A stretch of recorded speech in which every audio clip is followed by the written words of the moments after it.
Vou mostrar uma forma bem simples da pessoa estimar a velocidade da Lua na órbita que ela descreve em torno da Terra. A hipótese que eu vou fazer é de que esse movimento é circular uniforme. Movimento circular significa que a distância da Lua até a Terra vai se manter constante, e uniforme significa que a velocidade angular é constante. Significa que para intervalo de tempos iguais, a variação angular aqui é igual. Essa hipótese é válida porque, embora a trajetória não seja exatamente uma circunferência, ela é uma elipse que se aproxima muito bem de uma circunferência. Depois você pode confirmar que essa velocidade que a gente vai calcular aqui é bem próxima da velocidade média real, calculada com base na trajetória real da Lua em torno da Terra. Você se lembra que a velocidade é sempre caracterizada necessariamente por três valores. Você pode dizer direção, sentido e módulo, né? Ou senão você pode colocar em coordenadas retangulares ou esféricas. No ensino médio, o professor costuma dizer assim: certas grandezas são vetoriais que são caracterizadas por direção, sentido e módulo. Isso significa que a especificação de qualquer número de coordenadas inferior a 3 não é suficiente para caracterizar que é a grandeza.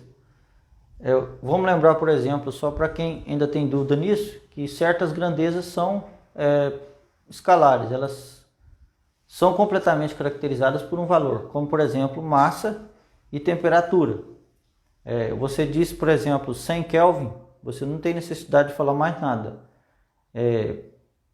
Agora, se você diz, eu estava a uma velocidade de 100 km por hora, em qual direção? Em que sentido? Tudo isso é importante quando você está dirigindo, por exemplo. Então, nesse movimento aqui, você vai ter módulo constante, né? Porque a velocidade é uniforme, e vai variar só a direção. Ok? Vou lembrar vocês da segunda lei de Newton, né? Que diz que qualquer variação em velocidade tem que corresponder a uma força através dessa forma, ou melhor dizendo, uma força implica numa variação de velocidade, numa aceleração. Você não consegue provocar uma aceleração sem a presença de uma força. Essa forma aqui da segunda lei de Newton é para quem já fez algumas matérias mais avançadas, assim, vamos dizer avançada, mas praticamente é só para dizer que a pessoa já está acostumada com isso aqui e generalizou para quando a massa pode variar. Isso aqui é um momento. O P é um M vezes o delta, o vetor V, certo? Agora, para deduzir essa velocidade, vou ter que lembrar vocês também da gravitação universal. Porque nesse caso, a força que desempenha o papel de força centrípeta é a força da gravidade, que não tem outra força agindo sobre a Lua, certo? A gente vai considerar como aproximação também de que todas as demais forças, por exemplo, a força que Marte faz sobre a Lua, ou que o Sol faz sobre a Lua, a gente vai desprezar essas influências, considerar que elas são pequenas em relação à força principal, que é a força de gravidade da Terra, que puxa a Lua para si, né? E eu gostaria também de fazer a observação, que muita gente tem dúvida, de que a força centrípeta não é uma força da natureza. Não é uma força, por exemplo, que nem a gravitação. A gravitação, de fato, é uma força fundamental. Depois eu vou explicar um pouquinho quando eu vou falar disso aqui. A força centrípeta é a força que puxa para o centro e faz o corpo descrever uma curva. Se você pegar, por exemplo, um fio, colocar um objeto na ponta e girá-lo, assim, a força centrípeta será a força de tensão na corda. A força de tensão é a força que puxa a corda nos dois sentidos, tendendo a fazer ela distender, ela esticar. Se você tiver uma curva no carro, né, quando você pega uma curva dirigindo, a força que desempenha o papel de força centrípeta é o atrito dos pneus com a pista. Então, nesse exemplo, por acaso é a gravidade, mas essa força aqui pode ser desempenhada por qualquer tipo de força para fazer com que o movimento seja um movimento circular. A forma da gravitação universal foi dada por Newton, né, e ela é descrita por isso aqui. Eu não coloquei em forma vetorial, né, porque talvez algumas pessoas não vão estar acostumadas, mas nesse caso do movimento circular uniforme, isso aqui caracteriza perfeitamente, desde que você se lembre que ela aponta para o centro da circunferência, da trajetória. Como você entende essa fórmula que eu coloquei aqui? Ela está te dizendo, isso aqui não é necessariamente para esse problema, né? Qualquer par de massas acontece entre os dois uma interação que é chamada de interação gravitacional. O que acontece no cotidiano, que foi a grande dificuldade no nascimento dessa teoria aqui, é que no cotidiano a gravidade é desprezível. Você pega uma batata e outra batata, existe uma força gravitacional entre elas, mas ela é tão ridiculamente pequena que ela é impossível de ser sentida.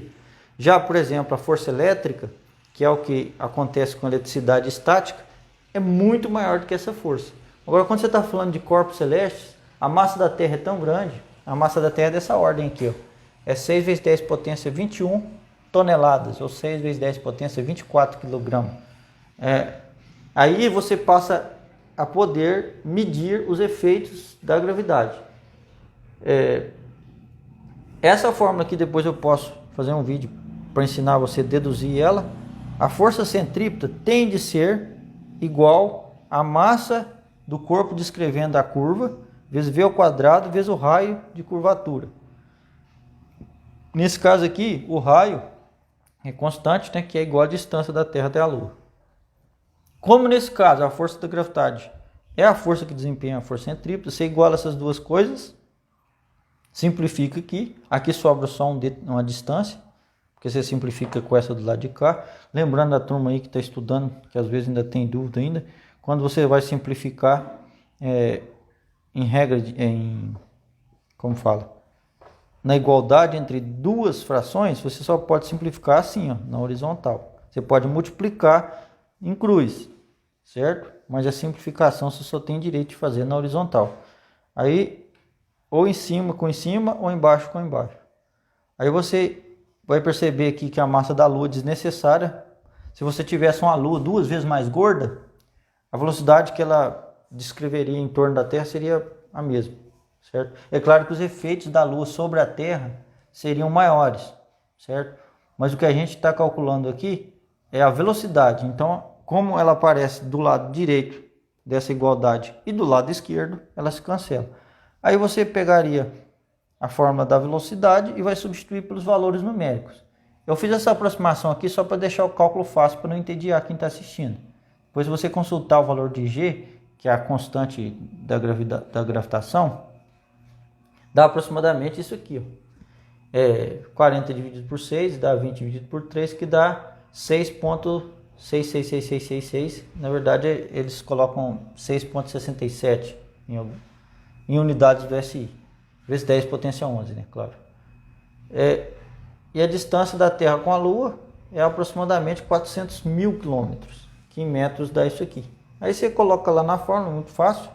O 6 vai simplificar, por isso que eu escrevi dessa forma. O 40 simplifica com o 4 de cá, fica só uma potência de 10 dentro da raiz. Se você fizer 24 menos 11, dá 13, menos 8, dá menos 8 dá 5, só que aqui tem um 10 e o 40, né? Sobrou. Então, dá 10 potência 6. Raiz de 10 potência 6 é 1000. 10 potência 3, né? Então, a velocidade é 1 km por segundo. Só de curiosidade, eu coloquei aqui quanto que dá essa velocidade em km por hora, para você comparar com outra coisa, outra referência de velocidade habitual na Terra, que é a velocidade típica de uma aeronave. A velocidade, para obter a velocidade em km por hora, você multiplica a velocidade em metro por segundo por 3,6, né? Dá 3.600 km por hora. A velocidade típica de uma aeronave que faz viagens internacionais é de 880 a 926 km por hora. A fonte está aí. Então você percebe que essa velocidade aqui é uma velocidade muito grande. Ok? Agora, só a título de observação também, eu sem dizer, né, eu fiz a hipótese de que eu estou com referencial no centro da Terra. Se você tiver na linha do Equador, por exemplo, a sua velocidade, por causa da rotação da Terra, sozinha, dá quase 1.670 km por hora. Então, se você estiver em qualquer lugar da Terra aqui, você está em qualquer lugar da Terra fora do eixo de rotação, certo? Na verdade, na superfície terrestre só vai ter 2 lugares onde você não está entrando em rotação, que é no Polo Norte e no Polo Sul. Tirando esses 2 lugares, qualquer outro lugar que você medir a velocidade da Lua, usando lá a variação de ângulo, você não vai encontrar esse valor. Porque você tem que levar em consideração que o seu referencial está em rotação. É um referencial que não é inercial, é um referencial que ele mesmo está descrevendo um movimento de rotação. Então, o cálculo não seria assim, seria um pouco mais complicado. Se você ver aí na Wikipédia também, a velocidade aproximada da Lua dá 1022 km por segundo. Então, esse método aqui te oferece uma forma simples e rápida de estimar a velocidade da Lua. E para quem está estudando para o vestibular, te dá uma oportunidade de ver a aplicação da lei da gravitação universal e da fórmula para a força centrípeta. Mas não é exclusivo desse problema.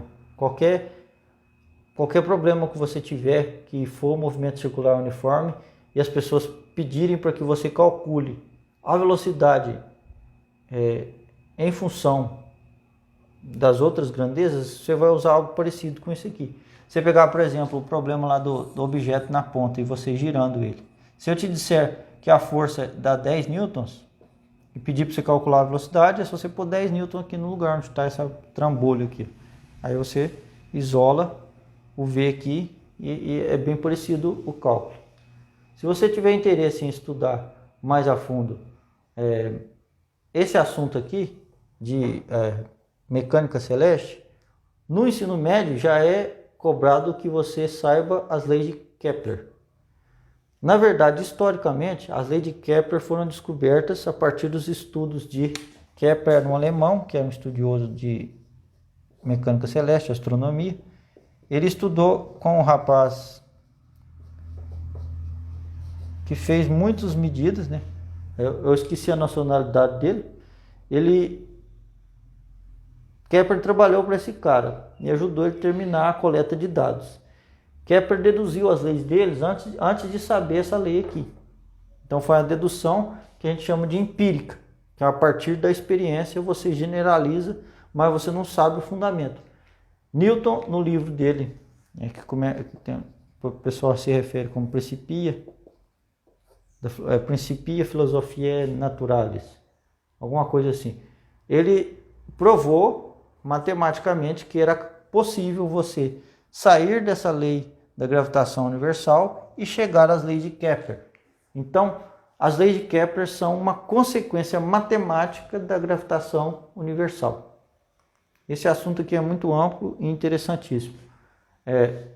Prova que uma coisa interessante que eu posso dizer a respeito disso é que nem sempre aquilo que é considerado inútil, né, por muita gente, de fato porque essa segunda lei aqui, por exemplo, ela é a base da engenharia civil, mas ela foi deduzida através de estudos em astronomia, que não tem nada a ver, a princípio, com as atividades humanas aqui na Terra, entendeu? Foi um interesse intelectual, de curiosidade sempre, que existia desde os antigos babilônios, de coletar informações sobre o movimento das estrelas e dos corpos celestes, que foram sendo passadas de geração em geração até chegar na Europa, nesse cara aqui, depois em Kepler, depois em Newton, depois do Principia.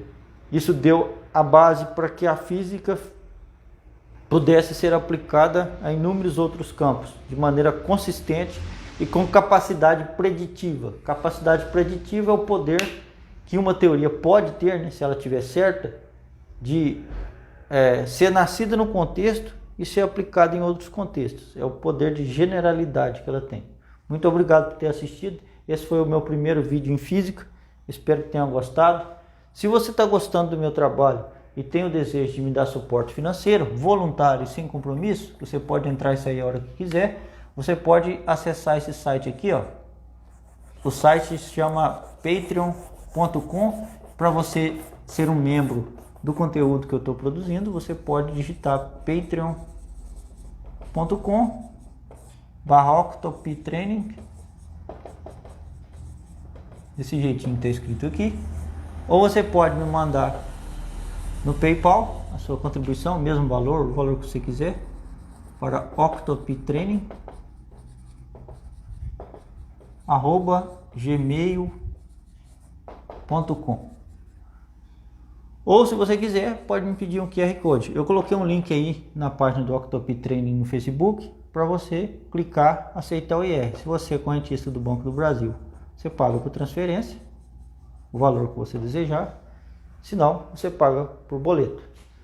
Essa forma de financiar a produção de conteúdo educativo é importante para possibilitar que mais pessoas tenham acesso ao conteúdo e possam aprender de maneira mais fácil. É claro que se você não quiser ou não puder contribuir, você pode marcar o meu vídeo ou a minha página na sua linha do tempo, compartilhar em outras redes sociais e eu vou ficar muito agradecido.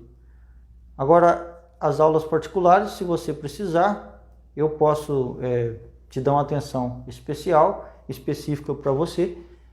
O preço e os horários podem ser combinados pelo WhatsApp, que está disponível no botão lá para você clicar na minha página. Você clicar lá no botão azul que aparece em cima na minha página, você já pode falar comigo pelo WhatsApp. Eu estou disponível para aulas de física, química e matemática nível médio, para vestibulares, e eu dou aula de algumas disciplinas de ensino superior, como cálculo diferencial integral para estudantes de engenharia e matemática financeira para alunos de contabilidade e administração. Muito obrigado pela sua atenção, tenha um bom dia.